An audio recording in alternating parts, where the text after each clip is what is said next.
Boa tarde, gente. Boa tarde a todas e todos. Muito obrigada pela presença de todos vocês aqui hoje para essa aula aberta do curso de Psicologia, em que a gente está fazendo uma coisa diferente, né? E ao mesmo tempo que a gente acha super importante, que é juntar aí a filosofia, a arte e uma temática tão importante quanto o feminismo. E a gente intitulou, então, essa aula, né, pelo nome de Igualdade, Liberdade e Autenticidade, o feminismo existencialista de Simone de Beauvoir. A gente vai ter a palestra da professora Isilda, e antes da palestra dela, a gente vai ter a participação desse coletivo cênico, musical, que são as meninas do Cabaré Feminista, que vão abrir para a gente essa atividade. Eu acho que eu vou deixar para apresentar vocês, talvez depois, ou apresento já? Pode ser? Apresento. Então tá. Então, eu vou falar um pouquinho primeiro do Cabaré Feminista. Então, o Cabaré surgiu em 2017, da junção dessas mulheres integrantes de um coletivo artístico da cidade de São Paulo. O cabaré cênico musical traz em suas composições uma denúncia e um alerta sobre os diversos tipos de violência sofrido pelas mulheres, além de canções que compõem o questionamento em relação ao padrão social de comportamento imposto pelo patriarcado. Essas meninas têm aí um trabalho maravilhoso e elas vão nos dar esse privilégio de abrir, então, essa atividade de hoje e depois, ao final, elas voltam para encerrar também a atividade, tá? Então, elas vão iniciar e depois a Isilda faz a palestra, a apresentação do pensamento da Simone de Beauvoir, e vocês voltam para encerrar. Então, meninas, com vocês, muito obrigada.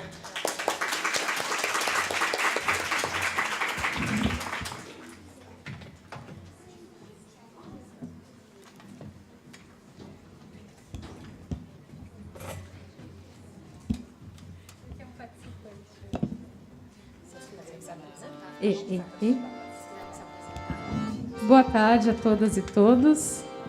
Hoje o Cabaré tem um integrante aqui, o Leon, pró-feminista.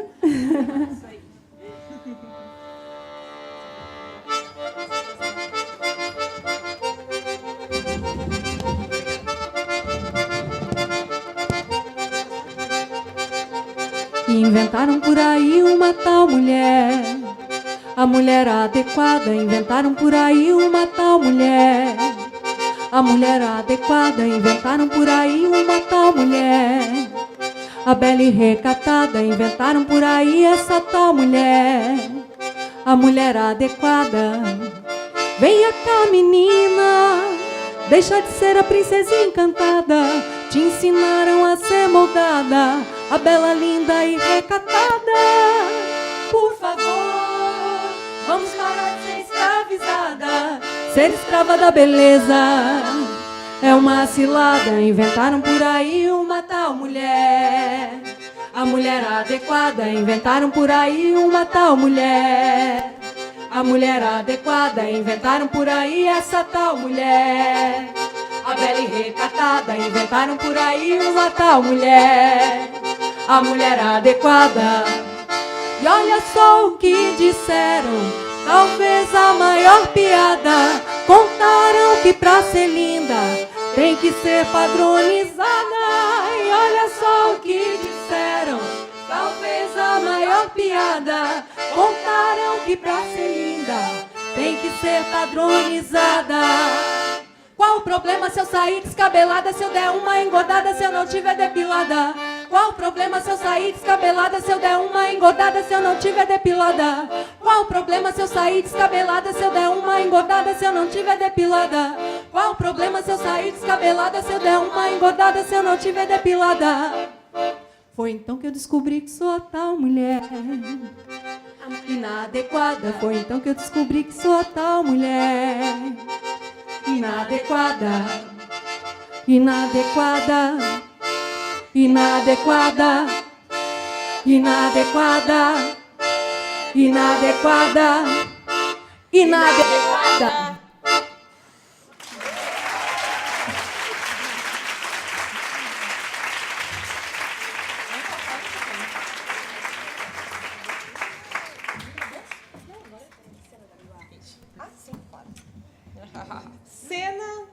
linguagem. Cachorro, melhor amigo do homem. Cadela, Puta, touro, homem forte. vaca, Puta, ou galinha. homem que se relaciona com muitas mulheres. A galinha, Puta, vagabundo, homem que não trabalha. vagabunda, Puta, pistoleiro, homem que mata pessoas. pistoleira, Puta, aventureiro, viajante desbravador. aventureira, Puta, homem da vida, homem de grande experiência. mulher da vida, Puta, homem público, que ocupa um papel social importante. mulher pública, Puta, vadio, que não faz nada. vadia, Puta, homem dado, afável de bom trato. mulher dada, Puta, atirado, disponível, impetuoso. atirada, Puta, atrevido, ousado, petulante. atrevida, Puta, ambicioso, visionário, enérgico. ambiciosa, Puta, um qualquer, fulano, beltrano. uma qualquer, Puta, puto, nervoso, irritado. puta, puta.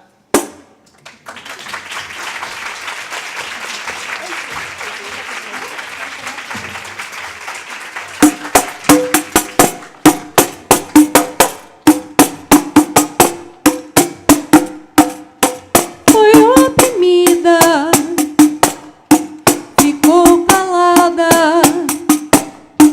foi maltratada, não disse nada, a coisa tá complicada. Já basta de ser injustiçada, a coisa tá complicada. Já basta de ser injustiçada. Até quando vamos esconder nossas feridas? O silêncio ajuda o inimigo. Até quando vamos esconder nossas feridas? O silêncio ajuda o inimigo. A gente não vai se calar, a gente não vai aceitar, a gente não vai se calar, a gente não vai aceitar, a gente não vai se calar, a gente não vai aceitar, a gente não vai se calar, a gente não vai aceitar. Cada 7 minutos, uma mulher faz denúncia de agressão. 60% dessas denúncias são de mulheres negras. Uma em cada 3 mulheres indígenas é estuprada ao longo da vida. No casamento, relação sexual sem consentimento é estupro. A maioria dos estupros acontece em ambientes familiares, cometidos quase sempre por pais, irmãos, primos, tios e avós. O Brasil é o país que mais mata mulheres trans no mundo. A média de vida dessas mulheres é de 27 anos. Uma em cada 4 mulheres sofre violência obstétrica. Manipulação emocional e violência verbal são crimes. Controlar é oprimir. Fui oprimida, fiquei calada, fui maltratada,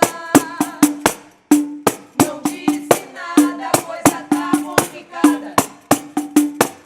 Já basta de ser injustiçada, a coisa tá complicada. Já basta de ser abusada, já basta de ser estuprada, já basta de ser torturada, já basta de ser a culpada. A gente não vai se calar, a gente não vai aceitar, a gente não vai se calar, a gente não vai aceitar, a gente não vai se calar, a gente não vai aceitar, a gente não vai se calar, a gente não vai aceitar, a gente não vai se calar, a gente não vai aceitar, a gente não vai se calar, a gente não vai aceitar. Não cala, não cala, não cala, não cala, não cala, não cala, não cala, não. Não cala, não cala, não cala, não cala, não cala, não cala, não cala, não. Não cala, não cala, não cala, não cala, não cala, não cala, não cala, não.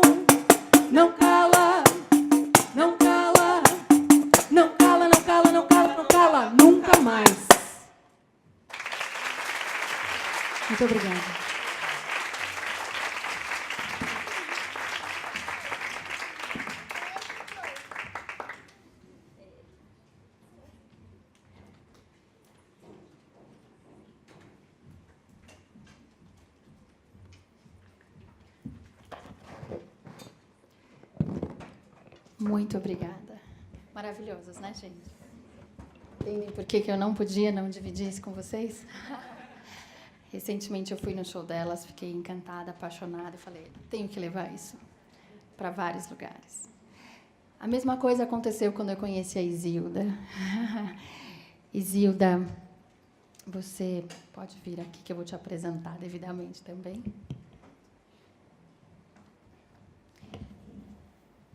Gente, a Isilda é doutora em filosofia pela USP, é professora de filosofia contemporânea no programa de pós-graduação de filosofia da Unifesp. Ela é membro do Núcleo de Sustentação e do Comitê Científico do Grupo de Trabalho de Filosofia e Gênero da ANPOF. A área de atuação dela é a filosofia francesa contemporânea, com ênfase na filosofia bergsoniana e com temas relacionados ao vital, à criação, à subjetividade, e também na filosofia da Simone de Beauvoir, com questões de gênero e estudos feministas.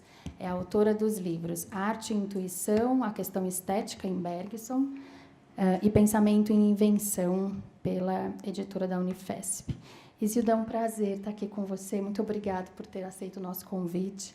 A Isilda nomeou a palestra dela, vou reler aqui para vocês, de Igualdade, Liberdade e Autenticidade, o Feminismo Existencialista, de Simone de Beauvoir.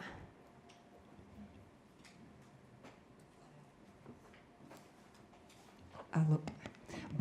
Boa tarde a todas, todos. É um prazer enorme estar aqui. E eu disse para as meninas do cabaré feminista que não era força de expressão, não era uma maneira educada de cumprimentar, é realmente um prazer estar aqui com vocês, em meio, né, esse momento assim tão especial. Quero agradecer muito a Fabiola, o convite, a oportunidade de estar aqui. Foi um feliz encontro, né, que a gente teve, e dali vem conversas, vem, né, afinidades e que surgem, e aí os projetos vão vindo, né, as ideias vão vindo, é sempre muito rico, né, esses encontros são sempre muito ricos. Então, eu agradeço muito o convite e a oportunidade de estar aqui.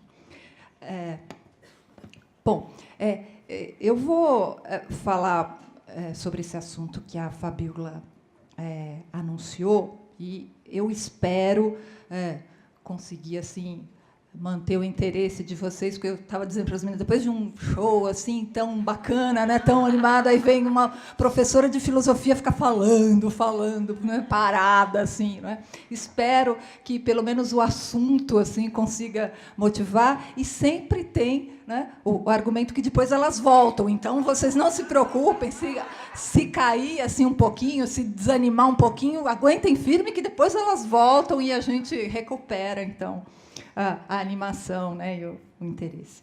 Então, eu vou tratar aqui da Beauvoir. Inclusive, nos últimos tempos, sobretudo nesse ano, a Beauvoir está sendo muito, vamos dizer, revisitada, né, porque justamente nesse ano se comemoram 70 anos da publicação do Segundo Sexo, né, que é o principal livro dela. Não é o único, alguns pensam que só existe esse, mas não é verdade. Ela era uma escritora importante, e sobretudo de literatura, uma escritora, inclusive, premiada, né, por romances e tal, mas, de fato, o Segundo Sexo é o seu livro mais conhecido, e é um dos livros, até onde se sabe, assim, no mundo inteiro, acho que um dos livros de filosofia dos mais lidos, de filosofia, né?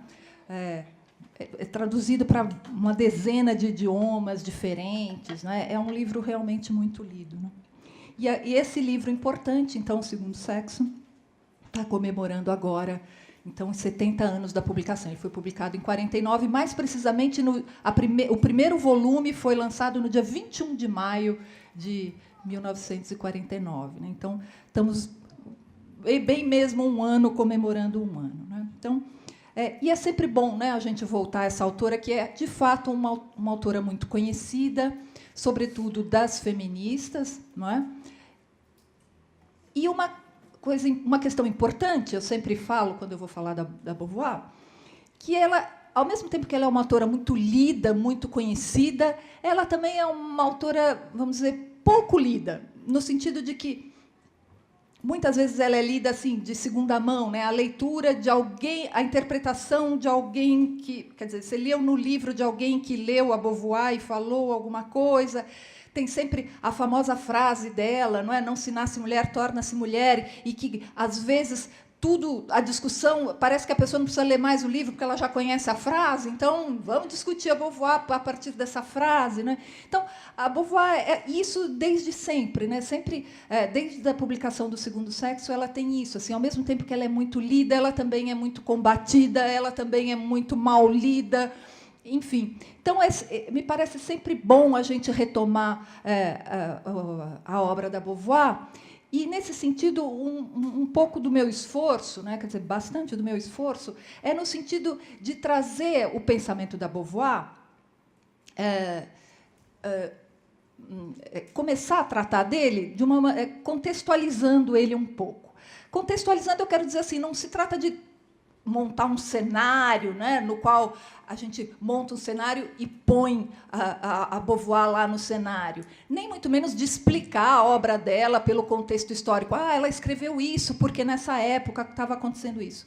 Mas o objetivo principal, e quando eu estou falando dessa ideia de contexto filosófico e histórico, é da gente ler o Segundo Sexo e ler as obras da Beauvoir, tendo um pouco de consciência, um pouco de informação, de como esse pensamento se liga com uma história, não é? Que não é só a história de um momento, que é muito importante, o momento dela, mas se liga também, por exemplo, a uma história da filosofia que trabalha certos conceitos, que tem certos pensamentos, né? Então, esse pensamento dela não é descolado, destacado. Muitas vezes a gente estuda, né, algumas teorias, alguns autores, né? Geralmente, quando a gente vai falar de descoberta científica, parece que é sempre assim, né? A pessoa estava andando, de repente, foi tomar café, passou manteiga no pão, descobriu tal coisa. Não se trata dessa coisa assim descolada, né? Ela tem uma história, e, vamos dizer, as condições, né, que tornaram, de alguma maneira, favoráveis que aquele pensamento se erguesse, né, e se produzisse. Então, é um pouco...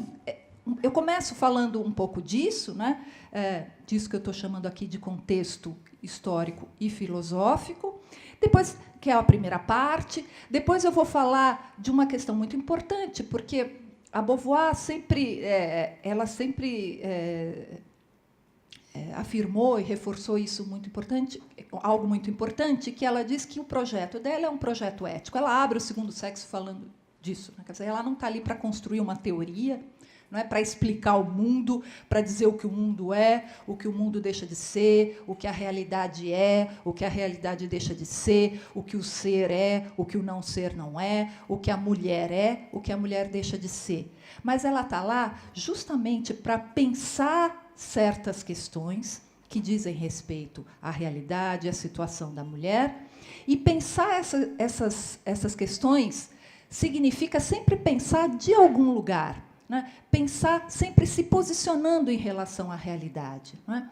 Então, nesse sentido, qualquer assunto que você vá tratar, né, qualquer proposta ensaística como é a da Beauvoir, significa sempre construir um pensamento, construir ideias a partir de valores, não é? Então, nós vamos, na segunda parte, nós vamos tratar um pouco que valores são esses, né? E que está lá no nosso título, que é a liberdade, a autenticidade, né? São valores norteadores, né, que estão na base do pensamento da Beauvoir, não é? Na terceira parte, eu vou falar rapidamente, sinteticamente, da questão principal do principal livro dela, do Segundo Sexo, né? O que é esse segundo sexo, da onde surge essa questão e como ela se constrói, não é? E, no fim, então, a quarta parte, a gente trata um pouco das consequências disso. Depois, a gente abre, eu paro de falar, finalmente, e aí a gente abre para discussões, questões, enfim, não precisa ser só perguntas, pode ser comentários, pode ser o que for, que é geralmente a parte mais bacana assim, do evento, geralmente é essa, quando a gente começa a conversar e para um pouco aquele discurso, né, de uma pessoa falando. Então, essa primeira parte que eu vou trazer, que eu estou chamando de contexto filosófico, histórico e filosófico, é importante tratar, na minha opinião, porque a Beauvoir é uma autora importante do feminismo, mas muitas vezes ela é lida como se o que ela fizesse fosse simplesmente teoria feminista, né? Então, a primeira coisa que eu teria então a dizer é alguma coisa negativa. Pode parecer estranho, né? A gente começa dizendo da obra de uma pessoa, dizendo o que ela não é, né? Mas a ideia de dizer o que ela não é justamente para preparar esse terreno para isso, para essa entrada nisso que eu estou chamando de contexto. Então, o Segundo Sexo e a obra da Beauvoir, de um modo geral, não é uma obra de teoria feminista, né? E o que eu estou falando quando eu digo isso, né, de teoria feminista? A teoria feminista é uma coisa que surge, que é muito característica do século XX, sobretudo a partir do que a gente chama de segunda onda do feminismo, né, a partir ali dos anos 60, 70, e que se desenvolve em vários lugares do mundo, mas principalmente ali no contexto dos Estados Unidos, não é? Que vem na esteira daquilo que a gente chama dos gender studies, feminist studies, não é? E que começam ali a produzir teorias, não é? Então, essa ideia de explicar a condição da mulher, explicar a situação, não é? E essa explicação sempre se dá como a constituição de teorias, não é? E são inúmeras. De lá para cá, muita coisa se produziu, né? Falar de feminismo e de teoria feminismo é falar no plural e num plural abundante, né? São muitas teorias, muitas maneiras de se pensar a questão e a condição da mulher, do patriarcado, das questões de gênero, enfim, são muitas as questões, não é? No entanto, a Beauvoir ela não entra nisso. Em primeiro lugar, por uma questão do próprio tempo dela, não é? A Beauvoir escreveu, o Segundo Sexo é publicado em 59, como eu estava dizendo, né? Desculpe, em 49, que está fazendo 70 anos agora, justamente. Então, ele é publicado lá, e isso que a gente está falando da segunda onda começa ali, nos anos 60 em diante, né? Então, a 49 está bem antes disso. Mas também por uma questão diferente da própria formação, né? Não é só porque ela é francesa e tem não se trata de opor teorias francesas, de feministas francesas, de feministas estadunidenses, não é isso, mas a própria formação dela, né? A Beauvoir foi formada assim na mais tradicional a formação da geração dela, de filosofia, de intelectuais na geração dela, né? Que era esse de passar por uma graduação em filosofia, fazer o exame de agregação, ir dar aula no liceu, enfim. Ela fez todo esse percurso que os filósofos homens da geração dela faziam, né? Então, é um percurso muito diferente desse da formação, então, que veio dar nessas discussões dos gender studies e feminist studies. Ainda que estes tenham lido, né, estas teóricas, tenham lido muito a Beauvoir, e a Beauvoir tenha sido uma referência muito importante. Mas o fato dela ser uma referência importante e ter sido muito lida não significa que o que ela tenha feito tenha sido teoria feminista, né? Então, eu comecei dizendo o que ela não é, e eu disse que uma das questões é essa, né, de temporal, o tempo dela é outro, e a formação dela é outra, né? Isso me parece importante destacar para poder dizer que, quando a Beauvoir escreve O Segundo Sexo, veja, não é para as feministas que ela está escrevendo, não é? Não é uma teoria feminista para responder a outra, uma interlocução que a outra, como a gente vê hoje em dia, atualmente, né, nas discussões teóricas feministas, onde a gente vai nos eventos feministas, não é? Fazendo gênero, esses grandes eventos, sempre uma teórica está discutindo com a outra, respondendo para a outra, assim. Então, a Beauvoir, quando ela escreveu O Segundo Sexo, ela sequer ainda se reconhecia como feminista, não é? Ela de fato se assumiu feminista, mas isso vai ser lá para o final dos anos 60, 70, justamente nisso que a gente chama da segunda onda do feminismo. Começa ali, a movimentação começa lá na França, com o movimento de maio de 68, no qual ela se engaja também, não é? E, a partir dali, ela se engaja no movimento das feministas, do MLF, enfim, começou a produzir, de fato, ela deu sustentação a uma revista de produção de estudos feministas, não é? Entrou na militância mesmo, né? A Beauvoir teve uma militância feminista importante, não é? Mas isso foi ali a partir do final dos anos 60. Quando ela escreveu O Segundo Sexo, ela ainda não era uma feminista assumida. Até porque, naquele tempo, ainda tinha passado um pouco já aquele, vamos dizer, a grande onda, né, da primeira onda feminista, que é a das sufragistas, que vem lá do final final do século XIX. Elas já tinham conquistado o direito a voto, já tinha um pouco a pauta da primeira onda, assim, já estava um pouco atendida, né? O movimento feminista ainda não era o que se tornou depois na segunda onda, e a Beauvoir não se identificava também com essa pauta da luta pelos direitos civis, etc. Não que ela fosse contra, mas não era para isso que ela escreveu O Segundo Sexo. Então, isso é uma questão importante, porque quando ela escreve O Segundo Sexo, ela está escrevendo isso, sobretudo, em primeiro lugar, né, assim, para tratar das questões das mulheres, portanto, para as mulheres, mas também para as pessoas, para os leitores, para os intelectuais e filósofos do tempo dela ali, naquele contexto ali de pós-Segunda Guerra, né, que é o da geração dela, que, no mais, é uma geração com qual todos escreviam respondendo para todos, né? A geração dela, como todo mundo sabe, é a geração dos existencialistas, que a gente chama, né, dos existencialistas. Então, era isso, tinha a revista Tempos Modernos, em que se publicava, o outro respondia o artigo na outra revista, enfim, era um debate muito rico e muito importante. Então, é nesse movimento que O Segundo Sexo traz, que ele se constrói, não é? Nesse movimento, como eu disse, escrevendo para todos, não para feministas e muito menos para teóricas do feminismo, né? E é uma coisa interessante, porque, como a gente diz, é uma obra de filosofia,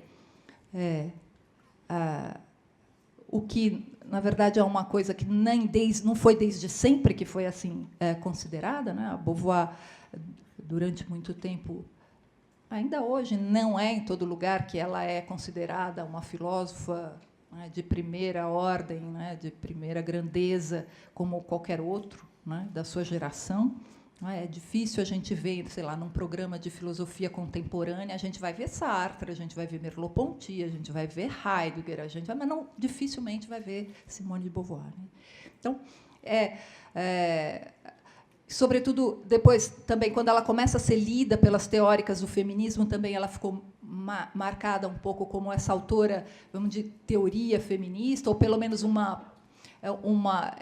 termo que se usa assim, é o movimento antes do movimento, né, uma precursora, não é, dessas teorias feministas, mas é só mesmo do final dos anos 80, final dos anos 80, e, sobretudo, nos anos 90, que ela passa a ser lida, e aí por filósofas feministas, mulheres, que começam a ler a Beauvoir e digam assim, espera aí, isso aqui que ela faz é filosofia. Tem conceito aqui, não é? Tem uma construção ensaística aqui, não é? Que não é produção de teoria estrito sensu, mas é produção de conceito e, como tal, é filosofia. Não é? Então, vamos dizer que é basicamente assim, a partir dos anos 90, por aí, que ela começa a ser lida como filósofa. Né? Então, e aí, nesse sentido, a gente pode ver o que é essa filosofia que está ali naquele debate com as outras filosofias e lidando com questões que as outras filosofias do tempo dela também lidam. Né? Então, essa é uma questão importante. Então, esse pensamento produzido pela Beauvoir, que também não é só ensaístico, né? Ela era uma escritora também, produziu obras romanescas, memórias, tem as correspondências também, né? A literatura epistolar, os diários, enfim, ela é uma autora abundante, mas todas essas produções se articulam nisso que eu estou chamando aqui, e ela própria chamava, de projeto ético. Né? Significa se posicionar, e que a gente pode entender de uma maneira resumida, se posicionar no mundo, né?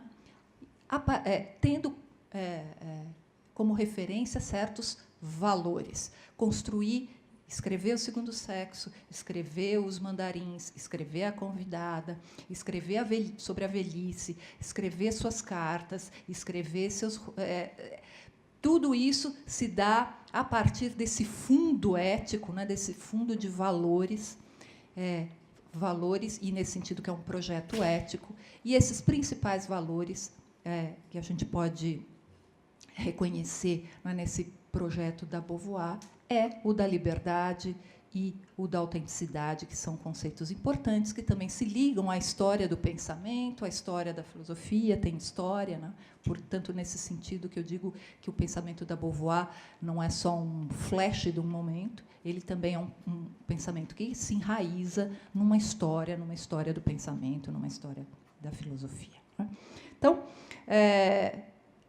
entender isso, então, é muito importante a gente entender como é que a Beauvoir se articulava, então, com esses outros pensamentos, com esses outros modos de lidar com a realidade, sobretudo no campo do pensamento, que era o dela. Né? Então, nesse sentido, que vale a pena a gente mencionar que a Beauvoir era uma intelectual, uma filósofa, uma escritora, uma mulher pública do seu tempo. E o tempo no qual, inclusive, ela se reconhece, ela dizia, no qual ela se reconhecia e se autodenominava, né, como pertencente a esse tempo, que é o do que a gente chama hoje, aliás, desde aquele tempo já se chamava de existencialismo. Né? O que é esse existencialismo? Quem são os existencialistas? E como é que a Beauvoir se reconhecia como uma existencialista? Dizer que ela é existencialista, de novo, eu vou dizer de novo que não significa que ela era uma seguidora de um existencialista. Né? Isso já é uma maneira bastante sexista e machista de ler uma autora, né? Achar que ela sempre está na sombra de algum homem, né? Você precisa sempre pôr um filósofo na frente para legitimar o que ela diz, né? Exatamente. Quer dizer, durante muito tempo e até hoje, né, a gente lê tudo sobre Sartre, a gente nunca vê falar de Simone de Beauvoir, né? Mas não tem uma coisa que a gente vai ler de Beauvoir que não tem alguém falando do Sartre, como se ela precisasse disso, né? Como se ela precisasse do Sartre para poder ser filósofa, como se ela precisasse... Sabem que, quando ela esteve aqui no Brasil, né, no começo da década de 60, eles estiveram aqui, então era isso, né? A Beauvoir já era uma escritora famosa, ela já tinha recebido o prêmio Goncourt, que é um prêmio importantíssimo de literatura lá na França, o Segundo Sexo já estava traduzido para tudo quanto é idioma, ela já era uma mulher muito... E aqui eu tenho uma manchete de jornal, e assim, a mulher do Sartre vai se apresentar, não sei, sequer nome ela tinha. Né? Então, era uma coisa muito curiosa isso. Né? Então, como é que, então, a contribuição... Então, o que eu quero trazer aqui é um pouco a contribuição da Beauvoir para essa produção da qual a gente chama de existencialista. Não só com o objetivo de esclarecer a produção existencialista, mas para aquilo que a gente está falando, para a gente entender um pouco esse vínculo histórico, né, essas raízes, né, como é que é essa vinculação do pensamento dela e como é que ele se insere numa história. Não é? Então, e nesse sentido que eu digo, essa integração, então, entre ação e pensamento, né, a ação da Beauvoir, ela era uma mulher engajada, né, uma intelectual engajada. Não é? Então, ela tinha muita ação de militância, muita produção e, ao mesmo tempo, muita produção intelectual. Né? Então, nessa confluência de ação e pensamento, como é que a gente entende esse projeto ético da Beauvoir? Né? Então, para a gente entender isso, a gente precisa entender um pouco do que se trata esse existencialismo e como é que a Beauvoir contribui, então, a obra da Beauvoir contribui para construir, de alguma maneira, também o existencialismo e, ao mesmo tempo, como as questões típicas, né, desse contexto ético, e, sobretudo ético, do existencialismo, nos ajuda a entender o próprio pensamento feminista da Beauvoir, não é? Por isso que é a segunda parte do título, né? O feminismo existencialista da Beauvoir, né? Então, uma rua de mão dupla, né? Então, por um lado, a gente entende, vai procurar tratar aqui, visando entender um pouco a contribuição da Beauvoir para esse movimento existencialista de vários pensadores e pensadoras, né? E a contrapartida é também o entendimento de como essas questões postas, né, pelo tempo da Beauvoir nesse contexto existencialista nos ajuda a compreender alguns elementos essenciais e fundamentais, na minha avaliação, da própria obra dela e, particularmente, o segundo sexo, que é o que nos interessa aqui. Então, a primeira questão que a gente põe é quem são os... Nossa, já 6, né? Então, tem que correr rápido. Então, a questão mais importante que vale a pena mencionar. Então, os existencialistas, aquela geração nascida na primeira década do século XX, ali, né, nos anos 1900, passaram pela Primeira Guerra quando eram muito jovens, muito crianças, estudaram, fizeram graduação, suas formações, né, no entre guerras, e começaram a publicar seus livros ali no pós-guerra, no final, no meados no meio, um pouco antes da guerra terminar, né, no começo da década de 40 e, sobretudo, depois do final da guerra. Não é? Então, acho que os mais conhecidos, né, Sartre, Merleau-Ponty não era existencialista, mas ele acaba entrando um pouco, Merleau-Ponty, Camus, não é? Enfim. Mas tem uma questão do existencialismo, que é para essa que eu gostaria de chamar, que não é precisamente histórica, né, mas que é uma questão de fundo do existencialismo, não é? E que, de alguma maneira, ela é desenvolvida por cada autor e cada autora de uma maneira muito particular, própria e original, é uma questão posta de saída, que é essa ideia do existencialismo posto como um problema filosófico. Qual é o problema filosófico do existencialismo? Não é? Então, é esse o ponto de partida que eu queria trazer aqui para a gente chegar na Beauvoir. Qual é essa questão, esse ponto de partida que toma, então, o problema da existência como um problema filosófico, né? O existencialismo como um problema filosófico toma o problema da existência como um problema filosófico, né? Então, o que está em jogo, então, quando a gente fala do existencialismo como um problema filosófico? Para os existencialistas, de um modo geral, né, que vão tratar justamente do problema da existência. Tratar do problema da existência para os existencialistas significa partir de algumas constatações, não é? Em princípio, elementares. Bom, significa dizer, nós entendemos que existimos nós, existe o mundo, não é? E existe a nossa relação com o mundo. A nossa existência se dá nessa relação das pessoas, dos indivíduos, dos sujeitos com o mundo. Mas isso, em princípio, é banal, não é uma constatação banal, mas o que torna isso um problema filosófico? Não é? Bom, para os existencialistas, o problema filosófico começa justamente no ponto onde se procura entender, né, se procura tratar de todas as questões e todos os problemas que dizem respeito à existência, essa nossa relação no mundo. E aqui mundo, eu estou falando o mundo da vida social, né, não é mundo no sentido de natureza, de biológica, né, mas o mundo social, né? Quando eu digo mundo, eu estou dizendo isso, né? Estou dizendo a vida social, a vida em sociedade, né? Procurar, então, discutir as questões que dizem respeito à nossa relação, não é, com o mundo, né? Como é que a gente constitui, os indivíduos se constituem nessa relação com o mundo, como é que as existências se constituem, sem procurar um fundamento primeiro ou um fim último para a existência. Não é?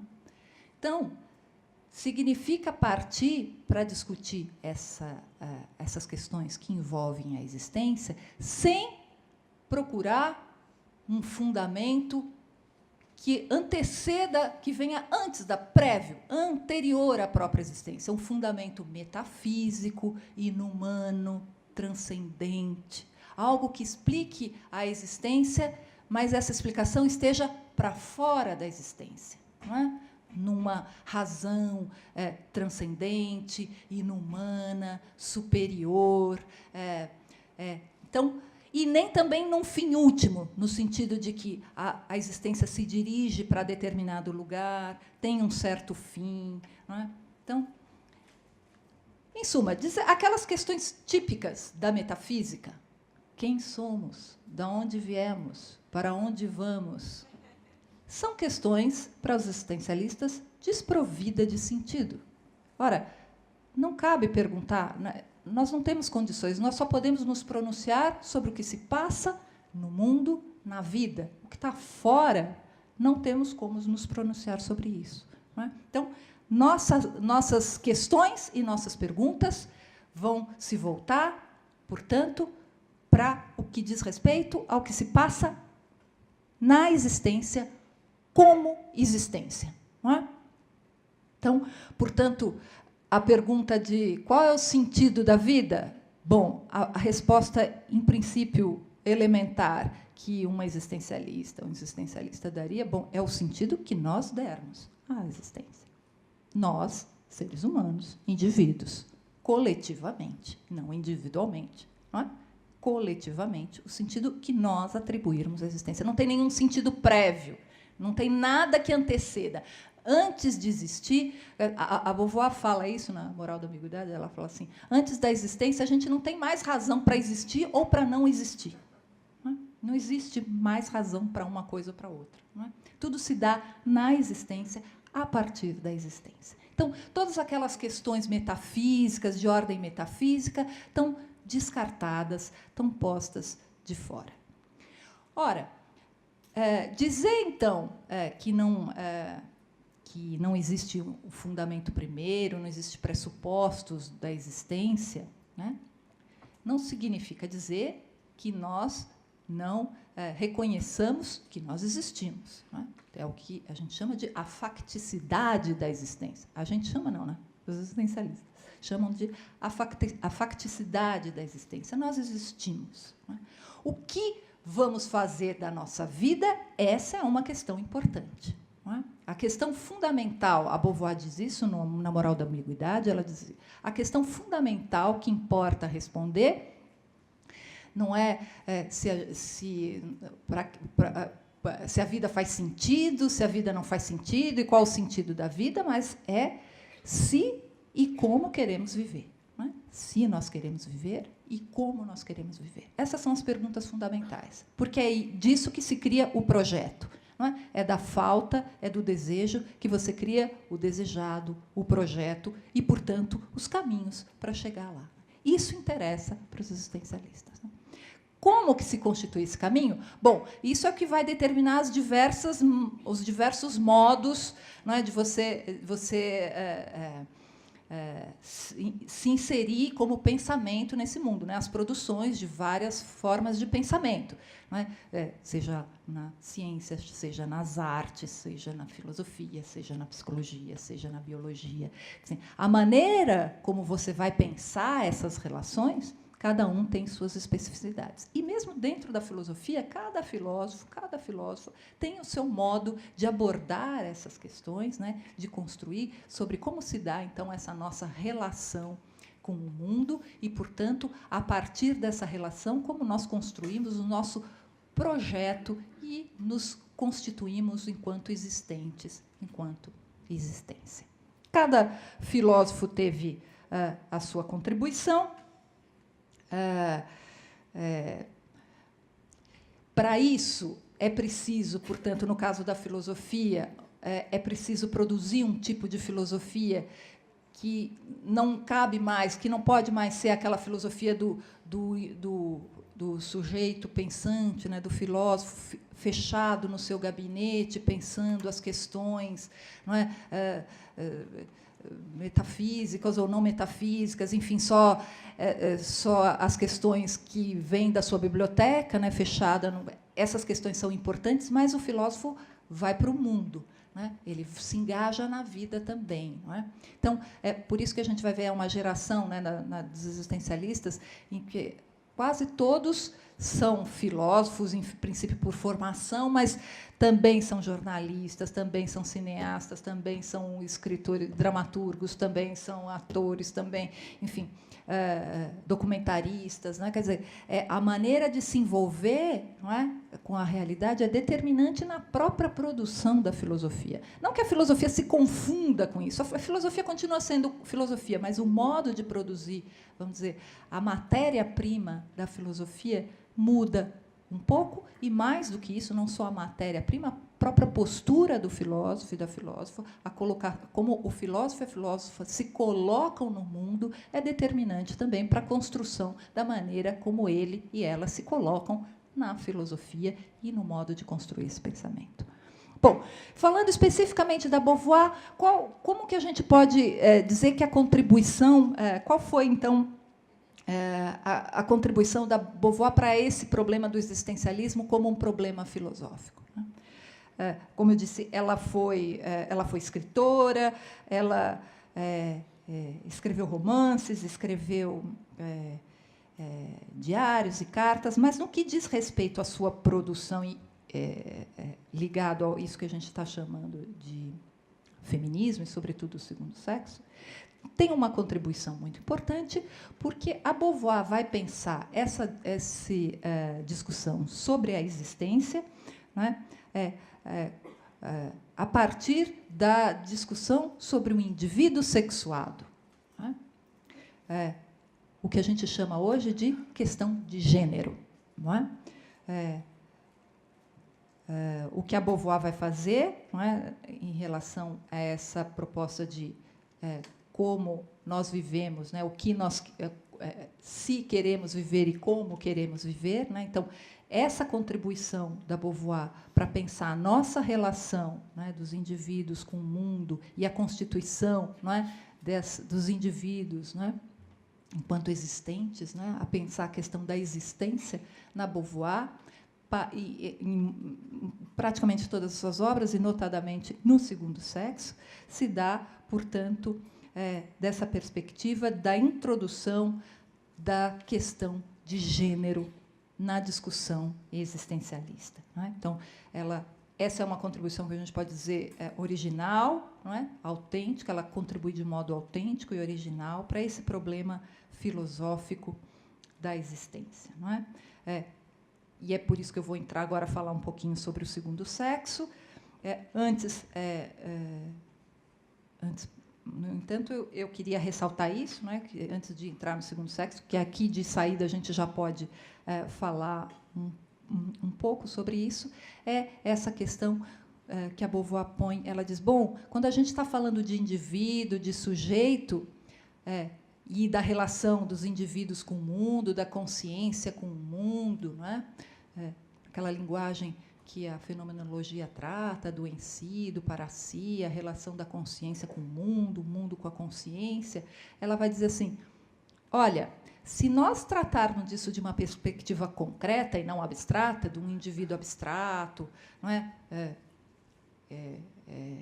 Descolado, né, da vida concreta, da vida que se vive, né, na concretude. Então, se a gente tratar da experiência concreta, esse indivíduo que vive no mundo concreto, experiência concreta de vida, ela vai falar, vai ser muito diferente quando a gente falar da relação do indivíduo com o mundo, se for do gênero masculino, e muito diferente se for do gênero feminino. Então, a primeira contribuição que ela dá é tratar desse problema da existência da perspectiva de gênero. Isso não significa que ela vai só tratar das mulheres, mas ela quer dizer assim, olha, até hoje a filosofia falou numa linguagem universal de conceitos e de indivíduos. No entanto, desse universal, ele não engloba a experiência feminina. Ele só pode ser tratado se for nesse campo abstrato. Quando você está na abstração, você fala ou indivíduo, ou sujeito, ou seja lá o que for. Mas é um plano abstrato. Se você vai falar de concreto, né, desse indivíduo, desse, a gente vai ver que não tem como tratar disso de modo indiferente. É muito diferente quando a gente está no plano.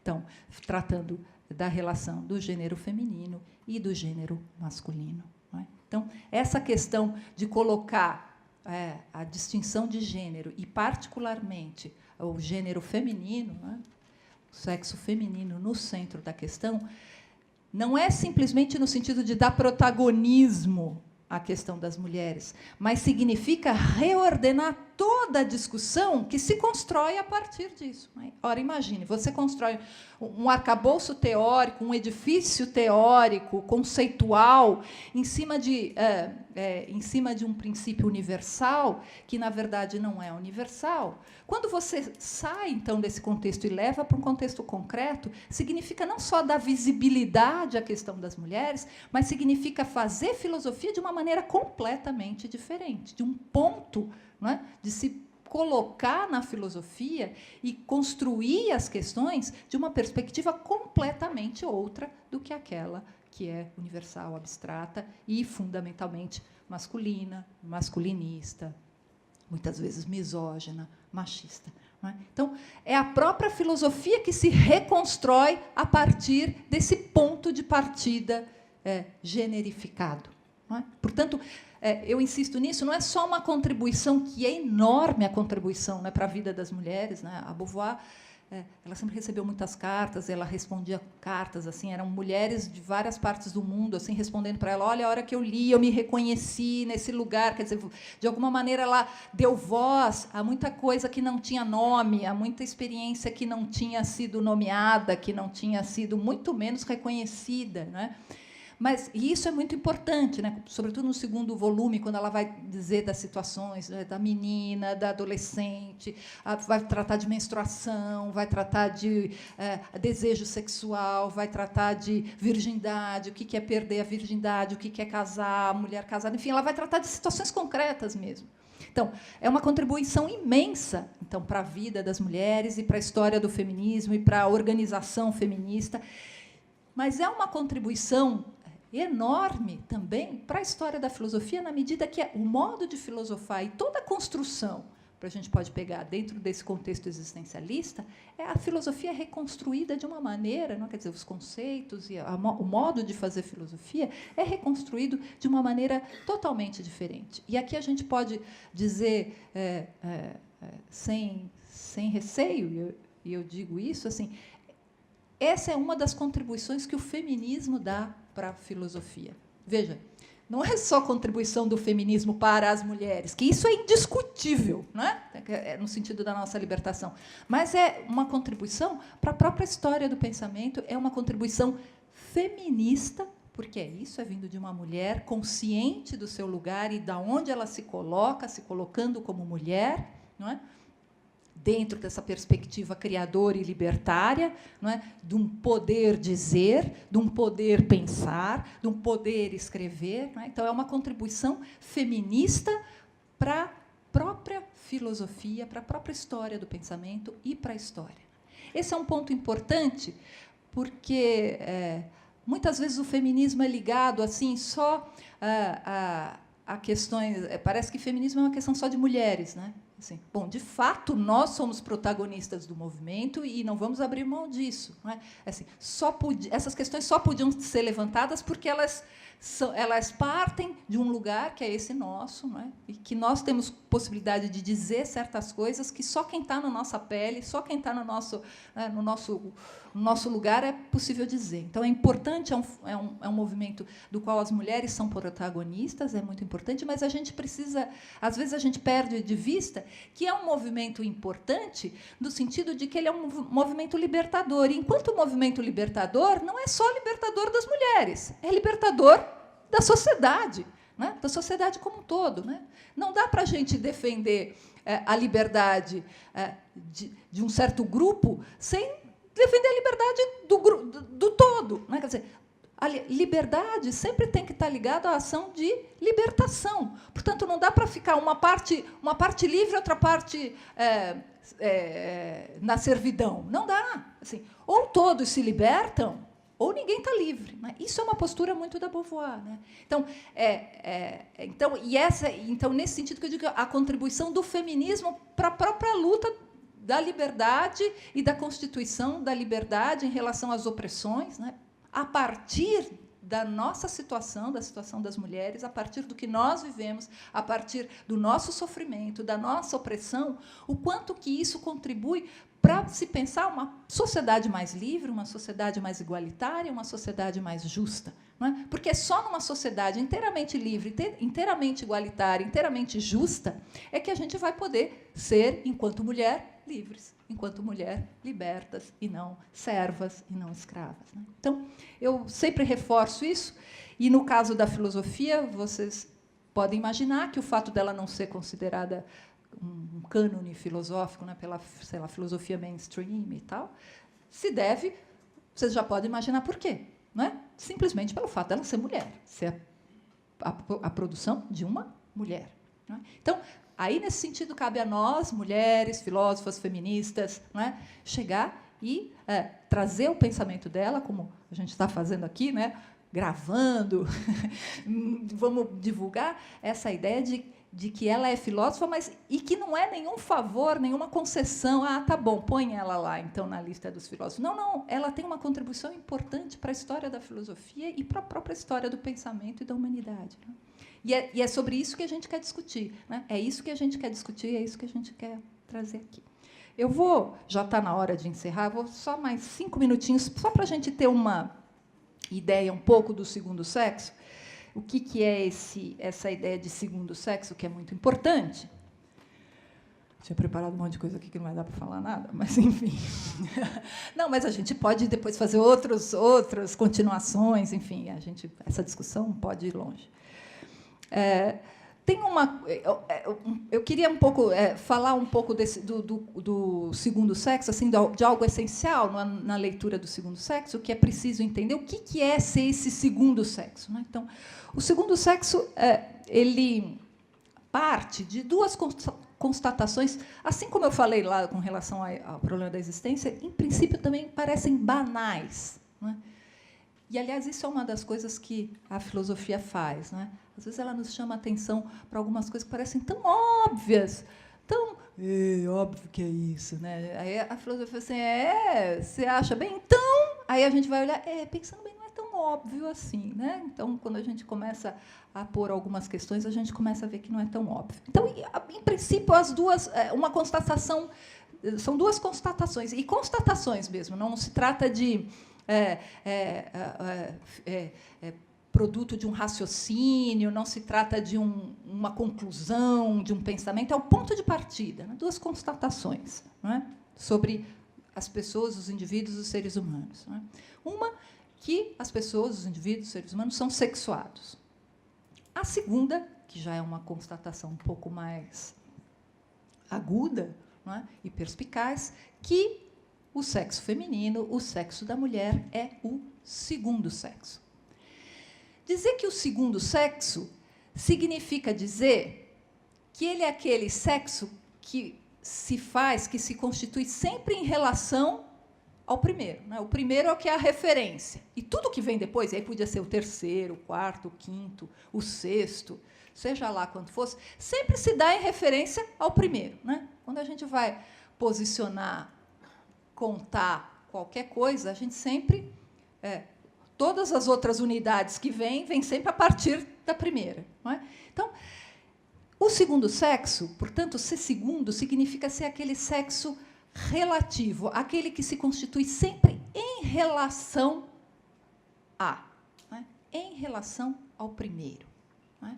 Significa que é o outro sexo. O segundo sexo é o outro sexo. O primeiro é o um. Não é? O outro sexo, o segundo sexo é o outro. O primeiro é o um. Não é? Em princípio, também essa é uma discussão importante, que eu não vou poder entrar aqui muito, que é a discussão sobre a alteridade. Não é? É uma discussão cara para para o existencialismo, em particular, não é? E a própria Beauvoir diz, bom, em princípio, o sujeito, o indivíduo, sempre se constitui em se opondo, não é? Eu constituo o meu eu sempre quando eu constituo o que está diante de mim como outro, não é? No mesmo momento que eu reconheço o outro, eu me reconheço como eu. Eu sou um eu sempre a partir de um outro. Então, nesse sentido, a relação de alteridade parece estar tudo certo, né? Tudo bem, o homem, o sexo masculino é um, o sexo feminino é o outro, o sexo masculino se constitui em relação ao outro e o sexo feminino se constitui em relação a um, que é o outro. Pois é, mas não é assim. E essa é a questão central do segundo sexo. O que a Beauvoir vai dizer é o que caracteriza, o que especifica o segundo sexo, né, o que caracteriza um segundo sexo, tal como ela está colocando, é justamente que essa relação de alteridade não é uma relação autêntica. Essa reciprocidade não existe, porque nesse mundo machista, patriarcal, tal como nós vivemos, e isso não é um desígnio de uma essência divina, não é nada que tenha a ver com algo que você herda ou que é inato em você, mas é nesse mundo tal como nós vivemos, esse mundo machista, patriarcal, sexista, não é? Nesse mundo, o que acontece é que, se a mulher é o outro, né, se o sexo feminino é o outro do sexo masculino, a recíproca não é verdadeira. O sexo masculino, o sexo do homem, o homem não é o outro da mulher, ele é o um. Ela não é o outro do outro, ela é o outro do um. Significa dizer, portanto, que toda a subjetividade da mulher é constituída em função do que este sexo estabelece como referência. O sexo masculino é que é a referência para se pensar o feminino. Então, o feminino sempre é alguma coisa que nega, que afirma, que contradiz, que iguala ao um. Nunca um é pensado em função do feminino. O homem não é nada em relação à mulher, né? Ele é sempre a referência. E toda a subjetividade, toda a realidade desse segundo sexo é constituída em função do que se estabelece no sexo masculino. Inclusive, a própria subjetividade feminina. Não é?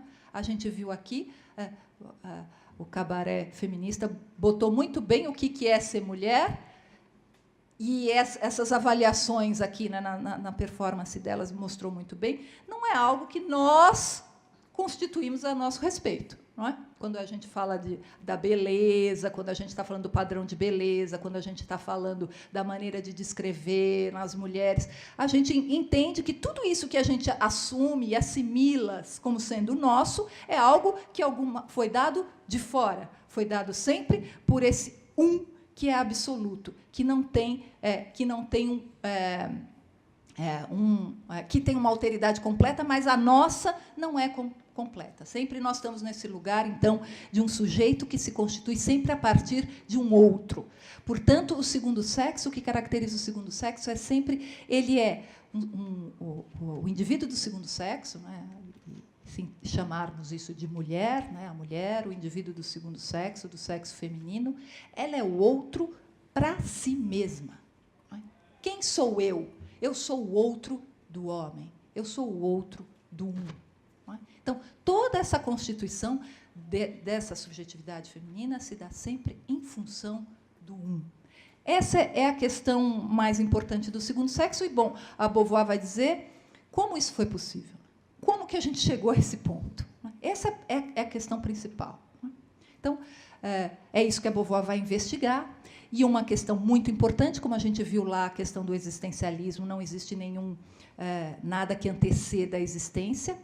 A Beauvoir vai tratar dessas questões, portanto, para ela entender como é que isso se constitui, é preciso buscar, lançar luz e lançar um olhar para a situação na qual a mulher se constitui como segundo sexo. Situação, e aí, nesse sentido, a gente pode entender uma espécie de contexto, isso sempre é fruto de um contexto, isso se dá sempre em situação. a constituição do segundo sexo é sempre situação. Então, se a gente quer entender como é que nós chegamos a esse ponto, como é que isso se dá, e, sobretudo, entender isso, para a gente poder se libertar disso, é preciso estar atento não ao ser da mulher, o que ela é ou o que ela deixa de ser, quem é a mulher, o que é a mulher. Essa pergunta não faz sentido, mas onde ela está e como ela vive. Não é?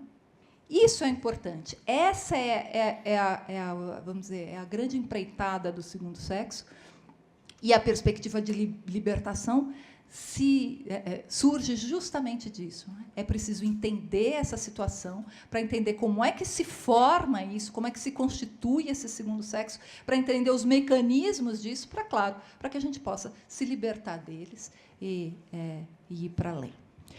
Bom, eu vou terminar aqui. Agora a gente abre para discussão. Se vocês fizerem perguntas, quem sabe eu posso falar coisas que não deu para falar. E, enfim, espero que sim.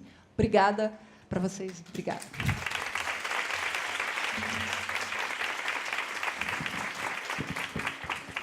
Muito obrigada, Isilda, pela sua fala. Vamos abrir para as perguntas. A gente podia chamar também as meninas do cabaré. Não sei se vocês quiserem, uma ou todas, sentem aqui, porque se o pessoal quiser também perguntar para vocês e vocês quiserem comentar, aí fica aberto. Venham. Tem cadeira para Vem, Eve. Vem todo mundo. Pronto. Acho que você deve estar morrendo de sede. Agora estamos abertos às perguntas, gente, para a gente poder conversar. As meninas ainda vão voltar e fazer um pedacinho do show. Isso que vocês estão assistindo é assim uma amostra muito pequena, tanto do que as meninas do cabaré feminista, como o pensamento da Isilda. A Isilda tem uma profundidade enorme no pensamento da Simone de Beauvoir. Ela só conseguiu introduzir, e deixar a gente com esse gostinho, essa vontade de querer perguntar e saber mais. Vamos aproveitar ao máximo que a gente puder também a presença delas aqui. E, no final, eu indico um dos textos da Isilda que ela deixou como referência para essa fala, que é muito legal para quem quiser aprofundar também o pensamento. Tá bom? Eu posso deixar uma bibliografia, assim, não só o meu, assim, a gente deixa um... Mas esse que ela escreveu, que ela trouxe como referência para a palestra, é um texto muito maravilhoso, que não é aqueles textos de filósofo hermético, sabe? É um texto que a gente consegue ler assim tranquilamente, de um jeito muito gostoso. Parece ela fazendo assim uma conversa. É muito bom mesmo. Filósofa feminista não pode ser hermética. Então vamos lá, podem começar. Vamos. Eu sugiro que a gente faça de repente uma rodada assim de perguntas e aí, em vez de responder uma, a gente poder ir conversando. O que vocês acham? Pode ser? Então vamos lá, abrimos. Se grava, Raque, vem cá. É porque está gravando aqui no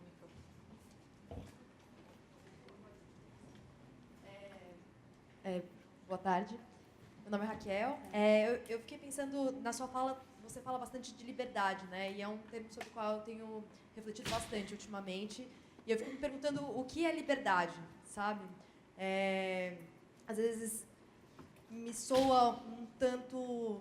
se ela existe, de fato, assim, mesmo numa sociedade igualitária, onde esteja assegurada a justiça social, teríamos liberdade a plena, assim, ou será que isso está atrelado dentro de um ideal burguês ali, de uma reivindicação da Revolução Francesa, Daí eu penso um pouco em Freud, enfim, trazendo aqui um pouco para a psicologia, que ele fala do pacto social, o quanto, a partir do momento que a gente vive em sociedade, a gente necessariamente tem que abrir mão, assim, dos nossos desejos, e é justamente a falta que vai nos movimentar, assim, enfim. E claro que existe uma luta pela ampliação das possibilidades de escolha, das possibilidades de ser, das possibilidades de oportunidade, assim, eu acho que nesse sentido, a igualdade, a equidade, assim, mas a liberdade, para mim, é um termo que eu tenho me debruçado bastante, eu queria ouvir um pouco de você a respeito disso. Vê se no microfone aqui. Eu também tenho uma pergunta. Na verdade, me chamou muita atenção quando você destaca a produção do trabalho da Simone de Beauvoir dentro da perspectiva existencialista. Primeiro você fala num sentido coletivo, né? E depois, mais adiante, você comenta sobre o feminismo como libertador da sociedade como um todo, né? E você também mencionou a segunda onda do feminismo, que ela é uma expoente, né? E tem um lançamento, né, que é o Feminismo dos 99, né? Que a gente é muito fã, não sei se a galera conhece, né? Quem conhece aqui, só por curiosidade? Que é um manifesto, né? Muito interessante, porque eu acho que dialoga, de alguma maneira, com esse feminismo que você pontuou como libertador da sociedade. Não adianta ser um feminismo individualista, né? Apenas nos valores capitalistas e liberais, né? Da nossa... Como fala, da nossa... de como nós somos como indivíduos apenas, né? Que eu imagino que na psicologia se trate muito isso, mas também, enfim. Enfim, eu gostaria só que você comentasse sobre isso. A minha pergunta... Pra cá. Por causa do microfone. A minha pergunta é qual a relação do existencialismo, né, da Simone de Beauvoir, se tem uma relação com o materialismo histórico. Eu sempre fico com essa dúvida, assim, de como... Porque me parecem muito parecidas as duas filosofias, e eu não sei se a diferença é que o materialismo tem uma questão mais forte da luta de classe e o existencialismo não sei. Qual é essa relação e se tem no materialismo histórico uma teórica mulher, assim como a Simone, que trouxe essa... Ou se ela acaba ficando para todas essas, né, essas vertentes filosóficas.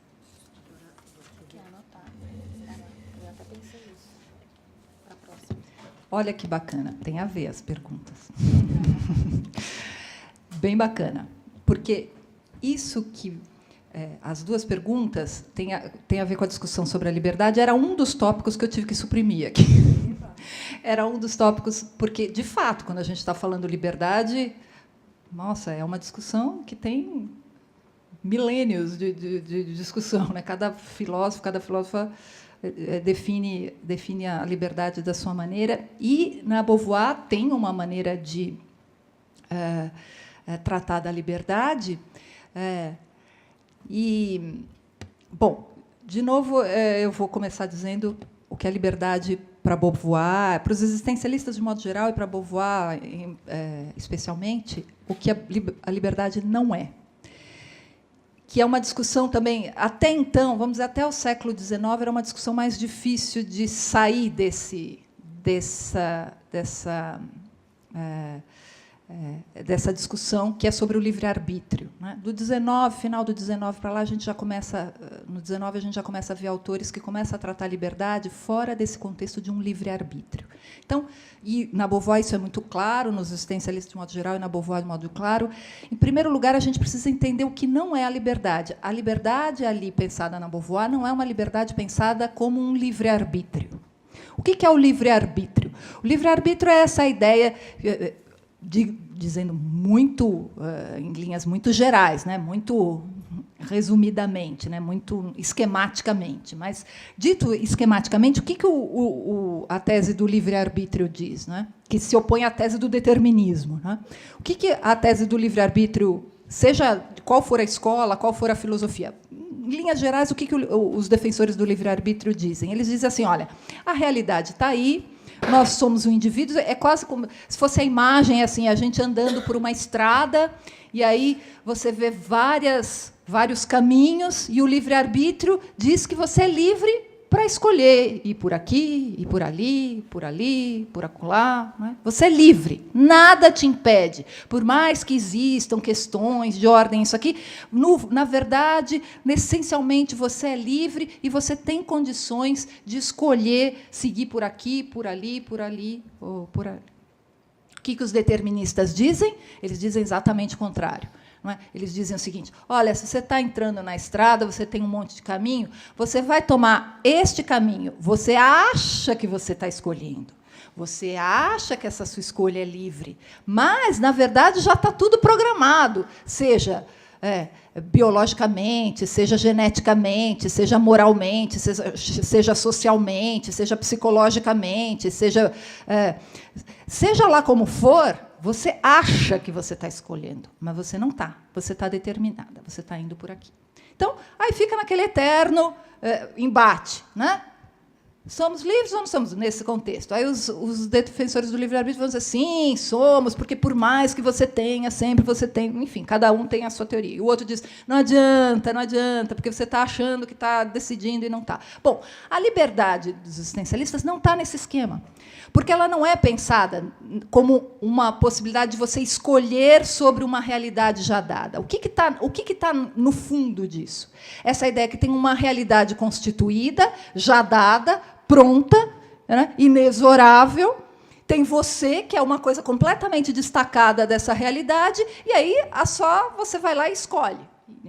Bom, então, esse jeito não é assim que se pensa. Por quê? Porque quando a gente pensa nessa constituição da existência, você pensa, por isso que eu reforcei quando eu falei assim, o mundo não é um mundo natural, né, biológico, que a gente está falando, a natureza, assim, inclui o meio ambiente natural também, mas é, sobretudo, o ambiente humano, né, a sociedade humana. O que se entende? Bom, como eu disse, existimos nós, existe o mundo, existe a nossa relação com o mundo. Bom, nessa relação com o mundo, porque isso também vem... a gente tem alguns pressupostos que ficam, né, na nossa... assim, no nosso espírito impregnado, né? Essa ideia de adaptar o meio, né? Como se o meio também fosse uma coisa dada, a sociedade fosse uma coisa estática, e que aí sobrevivem aqueles que conseguem se conformar direito, né? Bom, a visão é um pouco diferente. Primeiro, porque esse meio, essa sociedade, não é uma coisa estática, dada de uma vez por todas. E nem nós somos pré-determinados e nem pré-programados para sermos assim ou sermos assados. O que significa que é na existência que se constitui tanto o indivíduo quanto o meio. Significa que o meio não é imutável, não é um dado que você tem que só escolher esse ou aquele, portanto, você pode mudar. Nesse sentido, ser livre significa justamente não a possibilidade de escolher este ou aquele caminho, mas de criar o caminho que te interessa. E nem você se conforma ao meio, e nem o meio é inteiramente também móvel, que não tem nenhuma influência no meio. É sempre nessa relação, então, do indivíduo com o mundo, né, que eu estou falando desse mundo humano, que constitui tanto o mundo quanto um indivíduo possível.